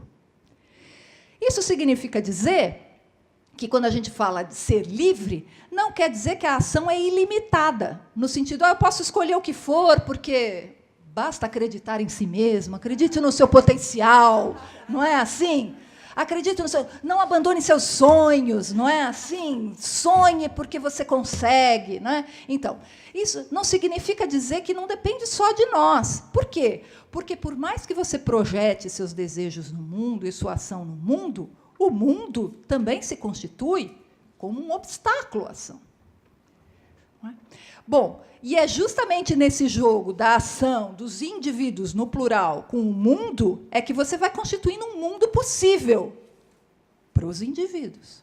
Ora, e isso é uma questão importante que eu tive que pular, mas é uma questão fundamental na Beauvoir. Ela diz assim, bom, e esses graus de obstáculos não são indiferentes, porque existem graus de obstáculos que não são simplesmente obstáculos no sentido de que são estímulos à criação de alguma coisa. São obstáculos que impedem a sua ação de se constituir no mundo. É precisamente o que ela define por opressão. Então, a opressão impede que você se constitua no mundo, né? Então, por isso, e agora liga com a segunda questão, que é essa ideia. Veja, se a ação libertadora é sempre uma ação que destrói, que desobstrui, que destrói os obstáculos. Portanto, uma ação libertadora é sempre uma ação que combate a opressão, que visa acabar com a opressão, que visa abolir as situações de opressão no mundo. vai continuar existindo obstáculos, mas, como eu disse, uma coisa são os obstáculos, outra coisa são opressões, porque os obstáculos fazem parte desse jogo para a própria constituição da individualidade e da subjetividade. A gente vai construindo um mundo e o mundo vai nos constituindo, e assim a gente vai constituindo um mundo possível para nós, não é? E para todo mundo. Ora, o obstáculo é justamente isso que impede. Então, é nesse sentido que um obstáculo ele é um impedimento ao exercício da própria liberdade. E o que é a liberdade, afinal de contas, nesse sentido? É justamente você criar um mundo possível, você criar aquele mundo que não está dado. Por isso que é sempre coletivo, por isso que a luta é sempre coletiva. Não é? Você não resolve o problema da liberdade simplesmente vivendo bem. É preciso remover o obstáculo, e o obstáculo está posto para todo mundo, não é só para mim. Não é só para mim individualmente. Claro que a gente tem, cada um tem os seus obstáculos e suas questões individuais, que têm que ser tratadas no nível individual. Aliás, a psicologia está aí para isso, não é? Para a gente, o que é nosso, o que é pessoal. Aliás, uma coisa que a gente aprende, não é? Quando a gente vai fazer terapia, é descobrir o que é nosso e o que é de todo mundo, né? Dizer, não, isso aqui pertence a um problema de todos nós, né? Dizer, a opressão de gênero é um problema nosso. Todos nós. Mas tem certas questões. Não, isso aí é meu. Isso aqui é eu que tenho que resolver. Não é? Isso é uma coisa que a gente aprende. Então, é nesse sentido que a luta é sempre coletiva. E, na medida... Desnaturalizar isso. Exatamente. Desnaturalização. Então, é por isso que a luta é sempre coletiva. E, na medida que eu removo obstáculos, eu estou libertando todo mundo. Né? Assim, a minha liberdade depende da liberdade de todo mundo. Né? Eu só posso ser livre quando todos na sociedade que eu vivo forem livres. Não existe liberdade de um e opressão de outro. Se existem oprimidos, não tem gente livre. A sociedade não é livre. Né? Não há liberdade nessa sociedade.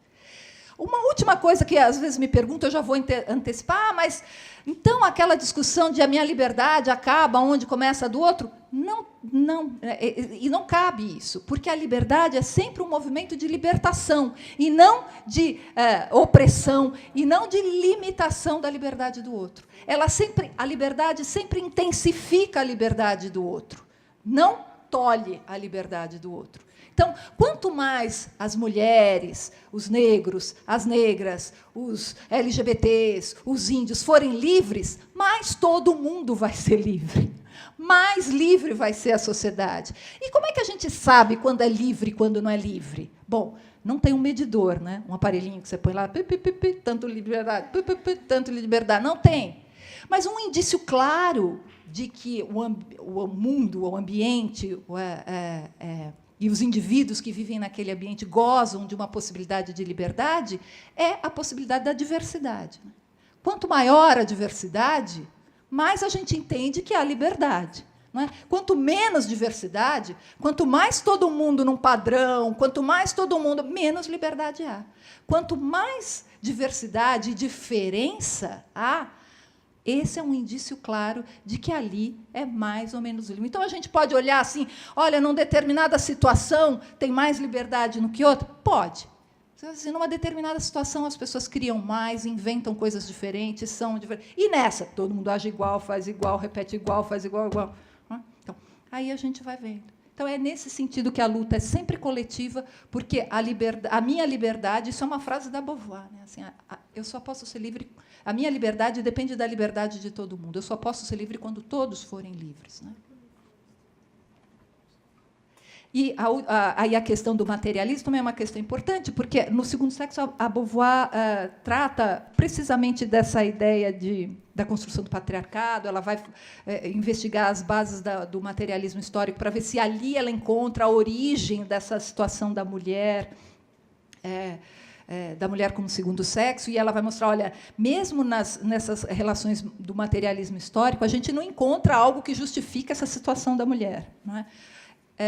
Então, ela tem algumas críticas com relação a essa maneira, né, do materialismo histórico abordar a realidade, no sentido de reduzir tudo a um problema de classe. Né? Nesse sentido, a Beauvoir, eu considero ela a ideia de situação da Beauvoir, ela diz, olha, a opressão de classe existe, mas nem todas as opressões se reduzem à opressão de classe. Existem opressões específicas, como, por exemplo, a opressão de gênero, que não se reduz à opressão de classe. Portanto, você pode acabar com as classes, não é? E, mesmo assim, continuar com uma opressão de gênero. Então, nesse sentido, ela é crítica, e eu digo que é uma precursora, porque, quando ela vai falar de situações e tal, a gente pode dizer o que hoje a gente entende quase como a discussão interseccional, né, que é a discussão de classe, raça e gênero, né, que elas não são redutíveis uma à outra, né, uma não se reduz à outra, né, no sentido de que vamos resolver só a opressão de classe, vamos resolver só o problema de classe, que isso foi uma discussão que se teve muito, né, por exemplo, para a gente pensar num lugar onde o socialismo foi implementado, né, o comunismo foi implementado na União Soviética, é assim, olha, vamos abolir a propriedade privada que o problema de gênero desaparece. Bom, não desapareceu, né? Então, essa ideia de você não reduz um problema, o problema de gênero ao problema de classe, nem o problema de classe ao de gênero, e nem o de gênero de classe ao de raça, e nem o de raça ao de gênero. Enfim, são opressões, uma não se reduz à outra.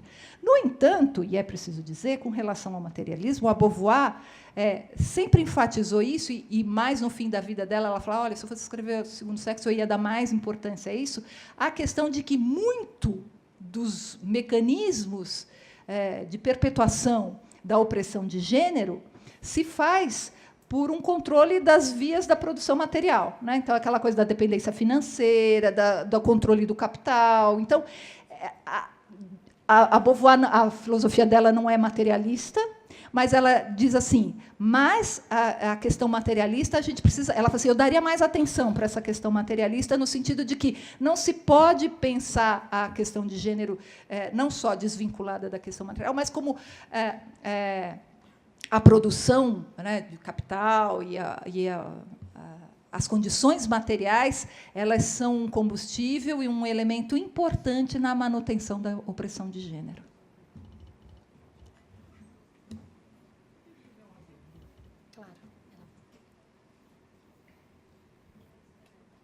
Eu não estou lembrada, mas o Partido foi comunista e a questão enfim, do engajamento na vida através de uma posição política, que é a consequência maior. Eu não me lembro se ela pertenceu ao Partido Comunista. Eu sei que o Sartre foi do Partido Comunista e depois saiu, fez toda uma crítica, mas eu não me lembro, não estou lembrada agora. Você sabe disso? Se ela pertenceu mesmo ao Partido Comunista ou não? Não, inclusive eles eram muito críticos ao Partido Comunista, muito, muito, muito críticos, né? Eles eram meio... A própria Tempos Modernos vem justamente nesse sentido de criar uma alternativa para você discutir, não é? O que hoje a gente chama assim, um pensamento de esquerda, desvinculado da discussão do Partido Comunista. Eles eram muito críticos ao Partido Comunista, muito, muito.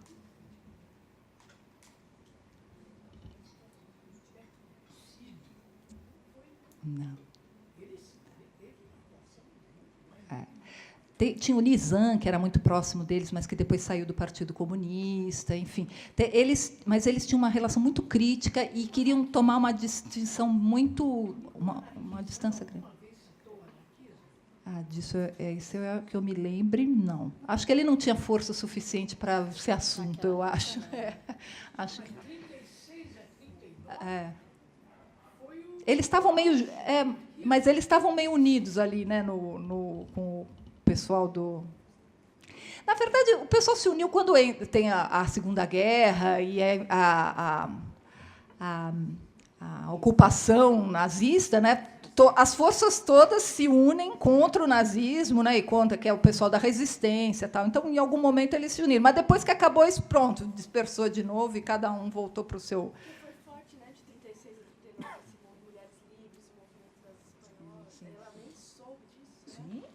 Ela era muito participada, engajada em todas. Você está dizendo da Guerra Civil Espanhola? Sim.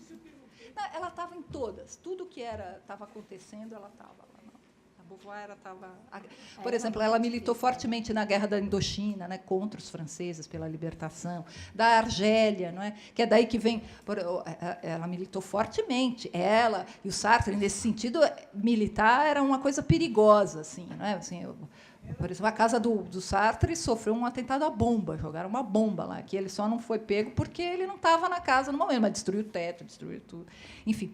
eles militavam fortemente. É daí que veio o caso, por exemplo, da Djamila Bupasha, não é? Que a Gisele Halimi, que era uma advogada do que naquele tempo não tinha esse nome, mas é o que hoje a gente chama, né, de advogada dos direitos humanos, né? Pegou o caso da Djamila Bupasha, que era uma militante importante, né, no movimento de libertação da Argélia, né? E ela sofreu tudo o que todos os militantes do movimento pela libertação da Argélia sofreu, mas o fato de ser mulher tinha algumas torturas e alguns castigos e algumas punições particulares pelo fato de ser. Ela foi torturada, barbaramente torturada, e a Gisele Halimi que pegou o caso dela, inclusive, e defendeu e conseguiu libertá-la, levar para a França, enfim. E ela conta esse livro num livro que chama justamente O Caso de Djamila Bupasha, cujo prefácio é feito pela Beauvoir. A Beauvoir também se engajou, porque a Beauvoir sabia que, nessa época, ela já era uma pessoa importante, né, uma espécie de celebridade, portanto, ela dar o nome dela e entrar nessa causa era uma coisa importante que ia dar, e, de fato, foi muito importante. Enfim, então, ela estava em todas, assim, né, no movimento de maio de 68, a famosa foto dela andando assim de braço dado, né, com as meninas, ela estava em todas. Ela era uma militante no sentido forte da palavra, assim. E olha que ela já tinha idade, hein? Porque ela é de 1908, então em 68 ela já tinha 60 anos, em 78 ela já tinha 70, e estava lá nas ruas militando e tal. Era uma pessoa importante.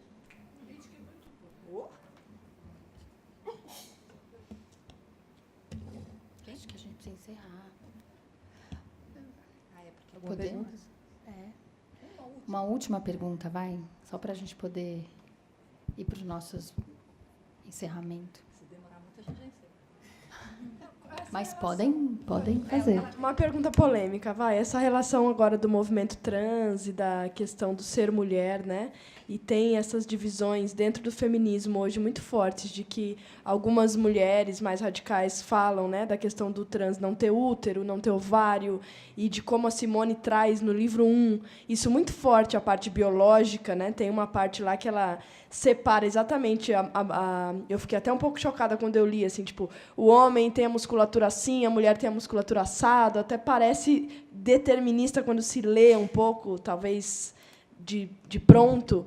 Então, e hoje isso está muito em voga, né? De não se falar mais mulher, ou de não, eu sou mulher, eu sou trans, mas eu sou mulher mesmo sem ovário. Então, como o livro 1 dela, nesse movimento hoje, como que isso fica? Ele desatualizou? A gente precisaria rever? O que ela pensaria hoje, ou o que você pensa desse? Olha, eu agradeço essa pergunta, porque são as questões mesmo que que sempre tem a ver responder. Bom, então, no livro 1, ela vai falar da biologia, mas eu vou dizer um pouco o que leva ela para a biologia. Não é só a biologia, né? Então, ela diz, são três.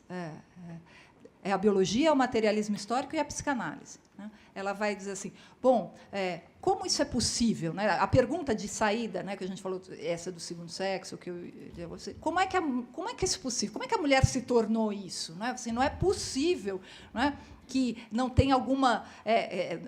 não é simplesmente o outro chega e você é o outro... você é o outro e a coisa se dá assim sem nenhuma construção, né? Sem nenhuma, assim, como é que isso se construiu, né? Como é que a mulher chegou a esse ponto? Aí ela fala assim, vamos ver se a gente encontra alguma resposta, por exemplo, na biologia. Vamos ver. Aí ela vai ver na biologia e ela passa em revista, né, os estudos que tem na biologia na época, e o que ela diz? Bom, de fato, tem diferenças biológicas, não é? E a principal delas é que, isso é uma coisa importante, que diferencia o corpo da mulher do homem, não é tanto o órgão sexual, mas ela diz, existe uma particularidade no corpo da mulher, em que é uma particularidade que diz respeito ao fato do corpo da mulher se dedicar também à perpetuação da espécie. Existe algo no corpo da mulher que não é feito para a sobrevivência dela mesma, não é? Então, ela está dizendo assim, bom, todos nós temos coração para a gente ter o sangue, o cérebro, para os rins, todos os órgãos aqui têm uma função que é para nos manter viva. O útero, o ovário, as trompas. Não é nada para a mulher. Não é? É justamente para ela poder gerar e perpetuar a espécie. Isso é o que nos diferencia, vamos dizer, não é exatamente o órgão genital. Não é? Existe algo no corpo da mulher que é feito em função, vamos dizer, esse é uma espécie de serviço que ela presta à perpetuação da espécie. E isso é a mulher que dá. Bom, isso tem implicações, e ela diz, bom, mas ainda assim, e isso é muito importante, isso é que eu acho que, às vezes, a discussão, quando ela envereda pela distinção de sexo e gênero, perde um pouco o pé da discussão um pouco, que ela é assim, bom, mas isso não significa que essa característica biológica do corpo da mulher seja um destino, no sentido de que nada do fato dela poder procriar e ela estar a serviço da espécie, mas isso não é determinante para reduzir ela a isso. Então, ela faz uma crítica muito forte. Ela diz, bom, de fato tem esse elemento, e esse elemento é importante. Mas o que significa dizer que uma mulher não se reduz ao biológico? Isso ela diz muito claramente. É por isso que eu falo que, às vezes, quando a gente lê apressado, parece que ela está defendendo, não é, mas ela não está defendendo, justamente o que ela está falando ao contrário. Bom, o que é irritante e o que é inaceitável é reduzir a mulher a uma fêmea, no sentido disso. Né? Ela, de fato, tem isso, e isso é uma situação, né, porque ela trata de situação, o corpo da mulher é uma situação. Mas a mulher não pode... E o que, justamente, o poder machista, patriarcal, sexista, o poder que se exerce sobre o corpo da mulher, geralmente, quer dizer, predominantemente, o que faz é reduzir a mulher a isso, a uma reprodutora, a alguém que tem útero para reproduzir. Nisso a Beauvoir é radicalmente contra. Bom, ela foi a cabeça do manifesto do 343, né, que é o manifesto a favor do aborto, vocês conhecem isso. Né? Acho que veio daí a história de que ela é uma abortista pedófila. Né? Ultimamente a gente tem ouvido isso, assim. Tem ouvido isso. Enfim, Então, essa ideia de que você não reduz a mulher a isso. Então, ela fala assim, bom, portanto, a biologia não determina o que a mulher é ou deixa de ser. Né? Aí ela fala, então, será que a história determina? E aí ela vai para o materialismo histórico. Aí ela também vê que também não. Então, será que o espírito, a psique da mulher? Aí ela vai para a psicanálise. E ela fala assim, bom, tem muitos elementos aqui que explicam muita coisa, mas nada, não tem nenhuma nessas três teorias, nessas três áreas, que diga que a mulher tem que ser reduzida ao seu corpo e a uma procriadora. Não existe nada. É por isso que ela pode dizer a famosa frase, que é na abertura do segundo volume, e não no primeiro, porque ela justamente passou por esse primeiro volume, e no segundo ela pode dizer, não se nasce mulher, torna-se mulher. Todo o segundo sexo, o livro, né, é voltado a procurar entender como é que é esse tornar-se. Né? Justamente porque não é destino. A biologia não é destino, a história não é destino, então, a psicologia... Trans, mulher? Então, exatamente. A questão para Beauvoir essa discussão de distinção de sexo e de gênero está muito fora da Beauvoir. Né? Ela é muito... ela é muito para frente, que veio dessa ideia que começa justamente ali com o pessoal da terceira onda, principalmente a Judith Butler, né, que vai falar, bom, se não se nasce mulher, torna-se mulher, você pode se tornar qualquer coisa, independente do sexo biológico. E é ali que se diz que, então, sexo é o biológico e o gênero é o cultural. Bom, a Beauvoir não chega tanto. No entanto, não existe nada na Beauvoir que impeça que se possa pensar em sexualidade não binária ou fluida. Por quê? Porque o que justamente a mulher ela está dizendo, o corpo não é destino.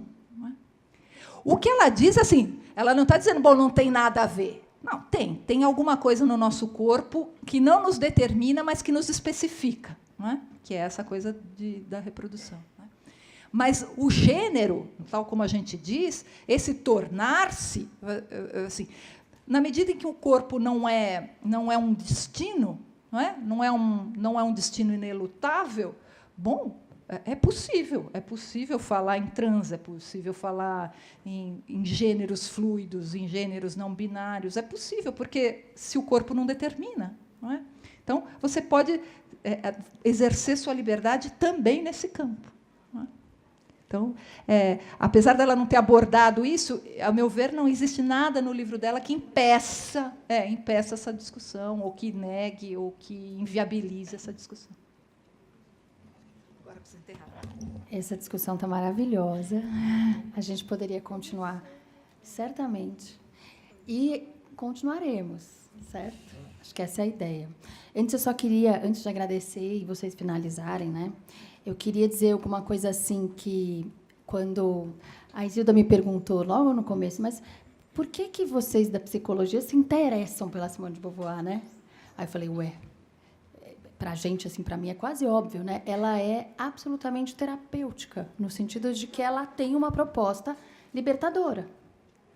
E eu queria dizer isso, assim, eu acredito nessa psicologia, né? E não nessa psicologia ensimesmada, encapsulada, mas nessa psicologia, né, que pensa e discute essa libertação, né, de uma série de opressões a que estamos todas e todos submetidos. E ver aqui, né, eu acho que hoje, numa aula aberta, com um público tão diferenciado, né, eu estou vendo que tem alunos do primeiro ano, do quinto ano, ex-alunos meus, né, pessoas que já estão aí trabalhando, pessoas de outras áreas, algumas eu nunca vi, né, idades completamente distintas.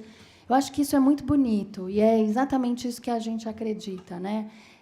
Nessa psicologia. Isso é, como vocês colocam também no trabalho de vocês, né? É uma forma da gente criar um manifesto ético e político, né? Estético, ético e político. Então, foi muito bonito. Eu só tenho a agradecer por outras aulas abertas assim, que a gente consiga, né, fazer isso mais vezes. Meninas, eu vou agradecer a vocês no final, mas só para antes de acabar também eu quero falar algumas coisas. As meninas do Cabaré Feminista estarão aqui na PUC na quarta-feira num show completo, e não assim nesse mini show aqui como elas fizeram para vocês, sem os instrumentos, elas tocam, são maravilhosas, tem um monte de outras coisas. Não terão a Isilda. Talvez na plateia. Quarta-feira, elas estão aqui no Tuca, às 7h, no Salão do Livro Político, tá? E depois, no dia 1º, também, as meninas estarão no Eugenia. De qualquer forma, é só segui-las nas redes sociais, né? Que vocês vão ficar sabendo da agenda delas, sempre maravilhosa. Cabaré sem T, é importante. Cabaré sem T. E, bom, vocês vão encerrar sentados? Não, fica aí. Pode ficar. A gente tira uma casquinha, né? A gente tira uma casquinha. Então, com vocês de novo, gente, para finalizar. A bibliografia. Eu vou falar do texto da Isilda Johansson, chama A Moral da Ambiguidade, Liberdade e Libertação, Filosofia e Feminismo em Simone de Beauvoir. E ela está dizendo que ela vai me passar, na verdade, para aqueles que são os meus alunos desse semestre, eu já passei uma bibliografia grande que ela me passou, a gente está estudando algumas coisas. Quem quiser, quem não for meu aluno e quiser também ter acesso à bibliografia que ela passou, é só entrar em contato comigo que eu passo. A gente tem as nossas monitoras incríveis também aqui, Marcela, cadê a Nathalie, que podem me ajudar, que são de diversos anos. E a gente também está aí nas redes sociais, é só entrar em contato que a gente divulga. A Isilda é professora da Unifesp, também qualquer coisa não é difícil achá-la, está ali na Unifesp de Guarulhos. Isilda Johansson, esse é o nome dela. Meninas, com vocês, para finalizar? Só queria falar uma coisinha, só antes da gente cantar. Na bibliografia, se vocês quiserem também, então, é o Feminismo para os 99%. A gente está falando muito desse livro aqui no Cabaré Feminista pelo seguinte, porque essa possível quarta onda do feminismo, ela deixa de tratar essa questão individual da mulher, que a gente falou aqui, mas é um livro que fala, é um manifesto antissistêmico, anticapitalista, antirracista, anti-LGBTfóbico, BT-fóbico. Então, assim, é muito importante, eu acho que tudo que a gente falou aqui de liberdade, a liberdade é anticapitalista. A gente é contra o capital. O nosso feminismo é marxista. Sigamos.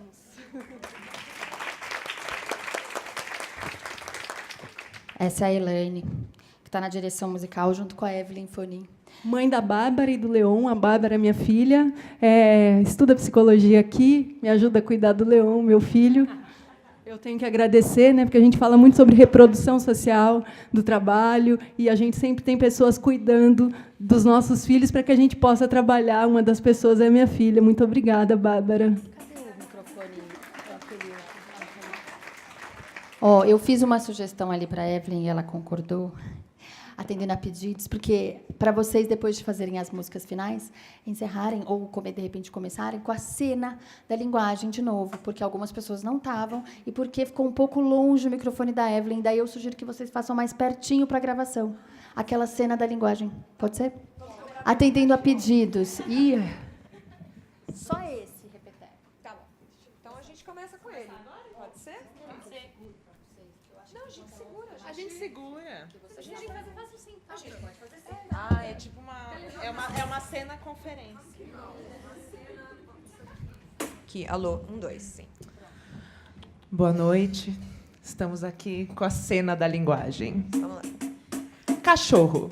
Melhor amigo do homem. Cadela. Puta. Touro.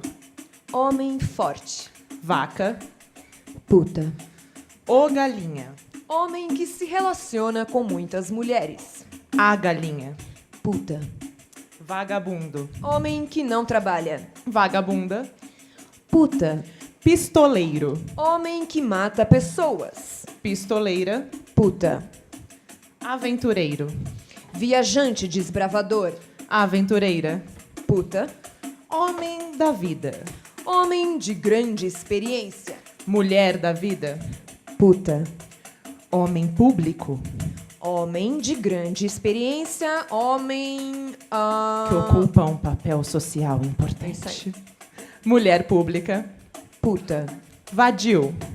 Que não faz nada. Vadia. Puta. Homem dado.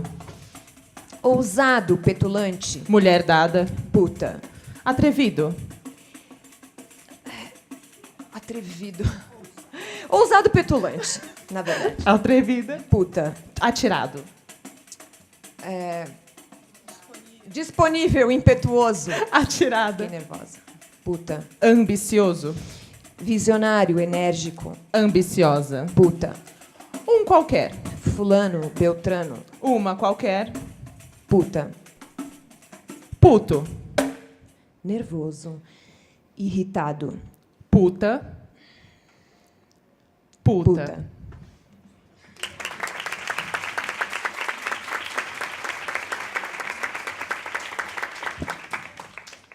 Quando uma mulher negra se movimenta, uma sociedade inteira se movimenta com ela.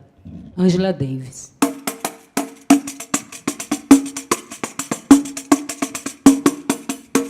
Morreu a preta da maré,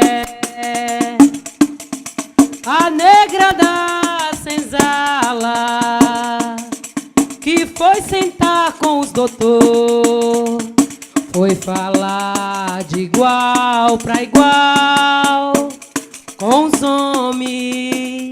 A negra que burlou a fome de saber, que fez crescer dentro dela o conhecimento.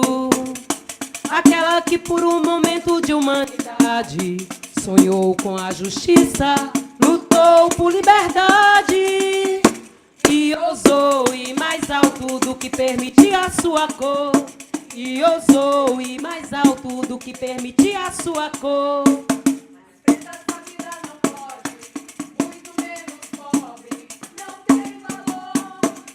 Dizia as mais línguas na multidão, e ela ousou tirar seus pés do chão.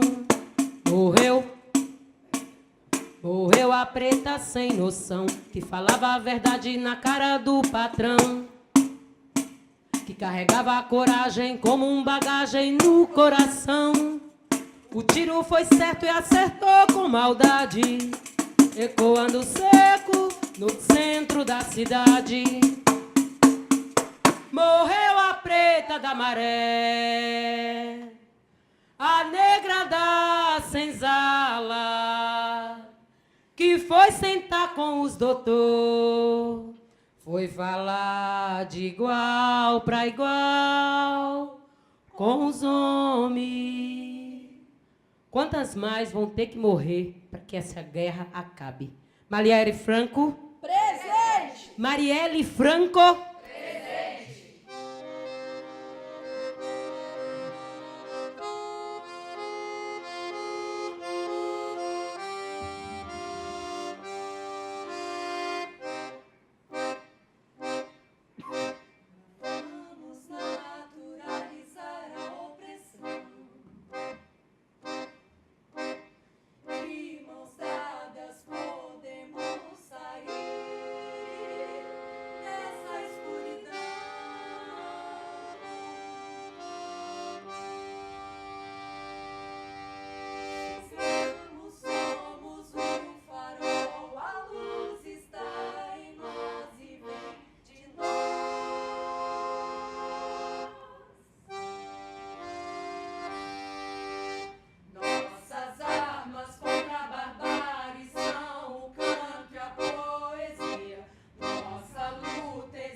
Cantamos pela união das mulheres, movimento que resiste, por Amelinha Teles na vida que insiste, pelas mulheres catadoras que criaram suas cooperativas, por todas que ainda estão vivas, mesmo que aprisionadas em casamento, ciúme.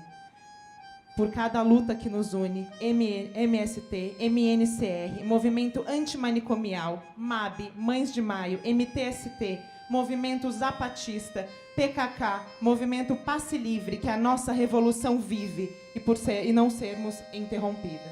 Cantamos pelas Donas Marias, camponesas, catadoras, seringueiras, pelas mães, avós, faxineiras, aquelas que põem a mesa por cada Dona Teresa. Cantamos pelas mulheres Mariana, convertidas em lama em cada aborto forçado, por todas que foram negadas pelo Estado. Cantamos pelas maniocas, maracás, caiapós, tupinambás, pelas umutinas, guaranis assassinadas, filhos roubados, impedidas de entrar nos hospitais, perseguidas em cada esquina pelos que se dizem normais. Cantamos pelas mulheres vermelhas, mães do nosso aquífero, guerrilheiras de arco e flecha. Cantamos para não deixar nenhuma brecha. Por todas nós, cantamos.